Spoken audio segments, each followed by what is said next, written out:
Ayan, so katatapos lang namin ang deep cleansing facial ni ma'am. Siyempre, ang package na ito, may kasama tayong deep cleansing facial, breaking, steaming. Ayan, so ngayon, ang ginagawa ko sa kanya is diode laser hair removal. So yung mga hair dito sa kanyang face, inaalis natin. Pati yung kanyang bigote, mamaya, aalisin din natin yan. So, mataas ang frequency ng laser namin ngayon. Okay lang po ba, ma'am? Yes, Doc. Wala pong sakit? O yan. So, wala siyang nararamdamang sakit. Mamaya naman, dito kami pupunta sa kabila. And then, dito sa kanyang, sa lower lip and then sa upper lip naman. So, andito muna kami sa kanyang right side ng cheek. Yan.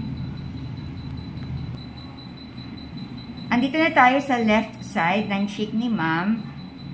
Actually, ito, dati, madami. Yung dito niya, medyo madami tumutubo. Ngayon, halos wala na talaga. So, ma'am, napakalaki ba ng improvement? Yes, Doc. Yun. So, napakalaki ng improvement sa kanya. Hindi na siya, nawawala na yung ano. Yung mga tumutubo. Hindi na tumutubo. Ano? Yung ano na lang siya. Basta ano na lang. Parang buhok pusa po, kumbaga. Ayun, guys, narinig niyo naman. Nawawala na siya. So, itong diode hair laser removal, hindi lang ito sa mukha. Pwede ito sa lahat ng parte ng katawan na may buhok, even sa bikini area. So, dun sa mga may gustong magpaalis din ng buhok sa iba't ibang parte ng inyong katawan. Kung saan nyo napapanood itong video na ito sa page namin, i-message nyo lang kami directly at ako mismo ang sasagot sa inyo.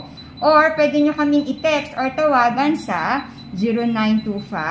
0925-853-4636. Ang location namin ay dito sa Novaliches Bayan, Quezon City. So, paano guys? I'll see you soon! Bye!